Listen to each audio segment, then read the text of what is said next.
Hello everyone, students. Today we are going to start the next topic of our chapter, that is financial and non-financial incentives. Students, these incentives help a manager to motivate his or her employee so that they can get the work done from the employees in the desired manner to achieve the organizational objectives. These incentives are used to motivate a person, मतलब एक तरीके से उसको प्रलोभन देना, लालच देना, ठीक है। ये इंसेंटिव्स हेल्प करते हैं किसी भी एम्प्लॉय की सर्टेन नीड्स को सेटिस्फाई करने में, ठीक है। और हमने पढ़ा है मैस्लोज नीड में कि जो भी अनसेटिस्फाइड नीड होती है वही किसी पर्सन को मोटिवेट कर पाती है। तो here we are having two types of incentive. First one is financial incentive. Financial incentives are the incentives which are given in monetary form और which can be measured in monetary terms, ठीक है। उनके types हमारे पास है। First we are having pay and allowances. Pay includes the basic pay or the salary or the wages, and allowances, different allowances like dearness allowance, house allowance and other type of allowances can be there. Basic pay जो होती है वो monetary terms में दी जाती है, that's why it is financial incentive. क्योंकि हम किसी से काम करवाएंगे तो हम उससे बोलेंगे ना कि इतना पैसा हम आपको देंगे, इतनी salary we will offer to you, तो that will be your financial incentive. Next we are having bonus. Bonus is the financial incentive. Bonus means the amount which is given over and above the salary. Salary से ऊपर जो भी amount दिया जाता है employee को as a pay, that is known as bonus. Next we are having perquisites and fringe benefits. Perquisites and fringe benefits are the extra benefits which are generally provided or offered to the employees by the organization. For example, car facility, ठीक है, car facility उनको दी जाती है, housing, education to their children, uniform, travelling allowance, ये सारे क्या आते हैं? परक्विजिट्स आते हैं. These perquisites are also help in motivating the employee or to improve their performance. Next, profit sharing. Profit sharing, suppose एक फर्म को बहुत बम्पर प्रॉफिट हुआ है, ठीक है, तो बम्पर प्रॉफिट में generally they share that profit with their employees के साथ शेयर करते हैं. तो प्रॉफिट का कुछ अमाउंट किस में डिस्ट्रीब्यूट कर दिया जाता है? एम्प्लॉयज़ में. उससे क्या होता है कि एम्प्लॉयज़ जो है मोटिवेट होते हैं to work with more commitment and enthusiasm, ठीक है, ज़्यादा एंथुसियाज्म के साथ वो काम करेंगे so that they try to increase the figure of the profit so that next time also they will get the share out of that profit. भाई profit में से शेयर मिल रहा है तो हर कोई चाहेगा ना कि ज़्यादा प्रॉफिट हो, हमें फिर शेयर मिलेगा, तो इसलिए वो ज़्यादा हार्डवर्क और ज़्यादा जील के साथ काम करना स्टार्ट कर देते हैं. नेक्स्ट इज को पार्टनरशिप और स्टॉक ऑप्शन. को पार्टनरशिप और स्टॉक ऑप्शन, यहाँ पर जो ये वर्ड स्टॉक है ये जो है डिनोट करेगा शेयर को, ठीक है.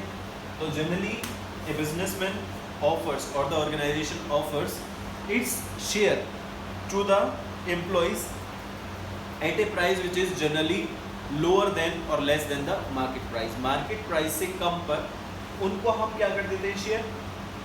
ऑफर कर देते हैं, शेयर ऑफर कर देते हैं कि आप हमारी कंपनी के इतने शेयर ले लीजिए. सपोज मार्केट में वही शेयर 150 रुपये का मिल रहा है और हम एम्प्लॉय को वही शेयर 75 रुपीज़ में उसको दे रहे हैं, ठीक है. तो 75 रुपीज़ में ये शेयर हम दे रहे हैं, तो इसी को बोलते हैं स्टॉक ऑप्शन या को पार्टनरशिप, क्योंकि वो भी अब ऑनरशिप में आ जाएंगे. ऐसा हम क्यों करते हैं? कंपनी ऐसा क्यों करती है? क्यों उनको अपने शेयर देती है कम प्राइसेस पर? Company generally offer these shares at lower prices than market price to bring the feeling of belongingness among the employees so that they contribute towards the achievement of organizational goal. ज़्यादा contribute हो गए पहले से करें, ज़्यादा enthusiasm, ज़्यादा zeal, ज़्यादा commitment के साथ वो काम करने लग जाए, क्योंकि commitment के साथ वो काम करेंगे तो क्या होगा? प्रॉफिट मैक्सिमाइज होगा. प्रॉफिट मैक्सिमाइज होगा तो उन्होंने जो शेयर लिए हुए हैं, प्रॉफिट का एक पार्ट जिसको हम डिविडेंड बोलते हैं, वो शेयर पर मिलेगा. तो मेरे पास शेयर होंगे, कंपनी में प्रॉफिट हो रहा है, तो मेरे शेयर पर मुझे क्या मिलेगा? डिविडेंड. तो एम्प्लॉयज़ की वजह से ही तो प्रॉफिट होता है, एम्प्लॉयज़ के हार्डवर्क की वजह से ही तो प्रॉफिट होता है। तो एम्प्लॉयज़ ज़्यादा काम करना शुरू कर देंगे, ज़्यादा हार्डवर्क करना शुरू कर देंगे, ताकि उन्हें लगे कि हमारे ज़्यादा काम करने से प्रॉफिट ज़्यादा होगा, तो प्रॉफिट में से हमें ज़्यादा डिविडेंड मिलेगा, इसीलिए शेयर दिए जाते हैं। लेकिन उनके पास सपोज करो शेयर नहीं है, बिजनेस उनको शेयर नहीं देता, कंपनी उनको शेयर नहीं देती है, तो उन्हें डिविडेंड भी नहीं मिलेगा। तो वो ऐसा सोचेंगे भी नहीं कि भाई ज़्यादा प्रॉफिट होगा तो हमें डिविडेंड मिलेगा। तो डिविडेंड के लालच में उनको शेयर दिए जाते हैं, ताकि उनको डिविडेंड का लालच दिया जा सके और वो ज़्यादा अच्छे से काम करने लगे। ठीक है, तो ये भी आपका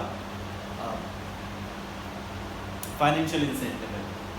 ठीक है बेटा, ये सारे जो फाइनेंशियल इंसेंटिव्स हैं ना, ये क्यों दिए जाते हैं? क्यों दिए जाते हैं? ये इसलिए दिए जाते हैं क्योंकि कोई भी बिजनेस मोटिवेट करना चाहता है अपने एम्प्लॉयज़ को, और मोटिवेट क्यों करते हैं? टू इम्प्रूव देयर परफॉर्मेंस, उनकी परफॉर्मेंस को इम्प्रूव करने के लिए। तो नेक्स्ट हमारे पास यही तो है, productivity linked wages.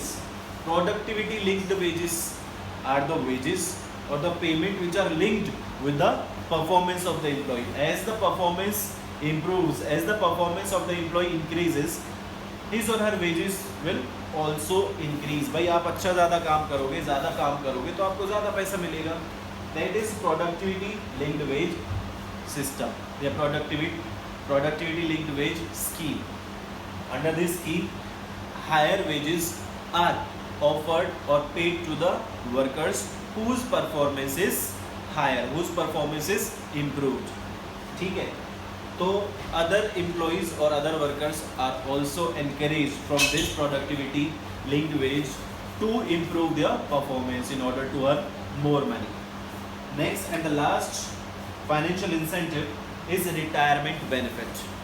Retirement benefits are the benefits which are generally offered to the employee at the time of retirement.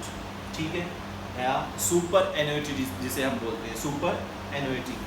तो रिटायरमेंट के टाइम पर उन्हें कुछ बेनिफिट्स दिए जाते हैं, वो बेनिफिट्स भी फाइनेंशियल इंसेंटिव में आते हैं। These financial benefits are like provident fund होता है, या रिटायरमेंट फंड भी होते हैं, पेंशन स्कीम भी उनको ऑफर की जाती है कि भाई आपको इतने टाइम तक परमानेंट रेगुलरली इतना पैसा मिलता रहेगा। So these are also the financial incentive. Through these type of financial incentives, we are able to motivate our workforce to improve their performance, which ultimately help in achieving the organizational goals. अब हम बात करते हैं non financial incentives की। Financial incentives अकेले ही सारे employees को motivate नहीं कर पाते, कुछ नॉन मॉनेटरी एस्पेक्ट्स भी होते हैं इंसेंटिव्स के, which help a manager to motivate his team. Like we are having the example of promotion. अगर हम प्रमोशन की बात करें तो प्रमोशन में क्या होता है? प्रमोशन में 4-5 चीज़ें इंक्रीज होती हैं, लाइक पे भी बढ़ेगी, रिस्पॉन्सिबिलिटी के साथ स्टेटस या रिकॉग्निशन जिसे हम कहते हैं, अटेंशन, रिस्पेक्ट, ये सारी चीज़ें मिलती हैं, और सबसे मेन अथॉरिटी। अब जो ये प्रमोशन है, अगर हम इसके मॉनेटरी एस्पेक्ट की बात करें तो हमारे पास आता है पे। ठीक है, पे तो ऑलरेडी यहाँ पे कवर हो चुका है। तो जब हम किसी को प्रमोशन देते हैं तो वो सिर्फ पे से मोटिवेट नहीं होता है, बल्कि प्रमोशन के जो नॉन मॉनेटरी एस्पेक्ट्स है वो उसको मोटिवेट करते हैं। नॉन मॉनेटरी एस्पेक्ट जैसे उसकी रिस्पॉन्सिबिलिटी बढ़ जाएगी, उसका स्टेटस, उसको मिलने वाले बेनिफिट्स या कंफर्ट्स उसके बढ़ जाएंगे, रिकॉग्निशन, अटेंशन, रिस्पेक्ट, और सबसे मेन अथॉरिटी उसको बढ़ जाएगी। तो ये सारी जो चीज़ें हैं ना, ये उसे मोटिवेट करती हैं, ना कि पे। ठीक है, तो इसीलिए प्रमोशन को किस में लिया जाता है? नॉन मॉनेटरी या नॉन फाइनेंशियल इंसेंटिव्स में लिया जाता है, ना कि मॉनेटरी या फाइनेंशियल इंसेंटिव्स में। क्लियर है? तो ऐसी बहुत सारी चीज़ें हैं जो मॉनेटरी टर्म्स में नहीं आती हैं, but they help a manager to motivate his workers or his employees. Like we are having organizational climate. Organizational climate means the characteristics or the features of one organization that defines that organization or differentiate one organization from other. उस organization के क्या features हैं? जैसे वहाँ पर हो सकता है जैसे रिस्क टेकिंग, या फिर इसके साथ हो सकता है रिवार्ड ओरिएंटेशन, या कंसिडरेशन टू एम्प्लॉयज़, या रिकॉग्निशन भी कह सकते हैं। तो ये सारी चीज़ें जो होती हैं, इनके साथ साथ ऐसे ही कुछ फीचर्स होते हैं, कैरेक्टरिस्टिक्स होते हैं जो ऑर्गेनाइजेशनल क्लाइमेट में आते हैं। एक ऑर्गेनाइजेशनल क्लाइमेट किसी फर्म को डिफाइन करता है या एक फर्म को दूसरी फर्म के साथ डिफरेंशिएट करता है। तो ये भी हम किस ऑर्गेनाइजेशन में काम करना पसंद करेंगे, जिसका ऑर्गेनाइजेशनल क्लाइमेट फेवरेबल हो, ठीक है, जहाँ पर एम्प्लॉयज़ को ड्यू रिकॉग्निशन दी जाती हो, रिवार्ड ओरिएंटेशन अच्छा हो, जहाँ पर मतलब हार्मोनियल रिलेशनशिप में सारे लोग काम करते हो। इसके साथ साथ आता है जॉब सिक्योरिटी।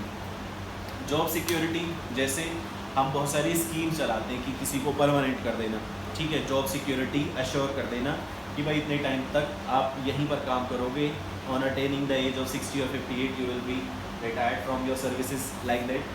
तो ये होता है job security. This type of incentive are also able to motivate the employee. Next है जॉब एनरिचमेंट। जॉब एनरिचमेंट क्या हो गया? जॉब एनरिचमेंट में 2-3 चीज़ें आएंगी। जॉब एनरिचमेंट में जैसे आपकी शिफ्टिंग होती है, shifting of job from one department to another department और from one division to another division, ठीक है, to gain the meaningful work experience. Meaningful work experience से मेरा मतलब ये है कि you are able to learn different kind of jobs. आपको अलग अलग जॉब्स करनी आ जाती हैं, ठीक है, तो उसमें आपका डेवलपमेंट भी हो रहा है। उसके साथ साथ आपकी रिस्पॉन्सिबिलिटी, आपकी अथॉरिटी या आपकी रिकॉग्निशन भी बढ़ती है। तो जॉब एनरिचमेंट यही होता है कि आप डिफरेंट काइंड ऑफ जॉब्स जो है वो सीख जाते हो and you are able to gain a meaningful work experience. Meaningful work experience एक ऐसी चीज़ है जो कई लोगों को मोटिवेट करती है, ठीक है। Next, employees recognition program. Employees recognition program means you appreciate the work of any employee whose performance is improved as compared to the previous one। उसकी परफॉर्मेंस इंप्रूव हो या उसने कोई अच्छा काम किया तो you generally appreciate his work, तो वो भी क्या है, उसे मोटिवेट करता है। और ये अप्रिशिएशन जनरली सबके सामने किया जाता है, ठीक है।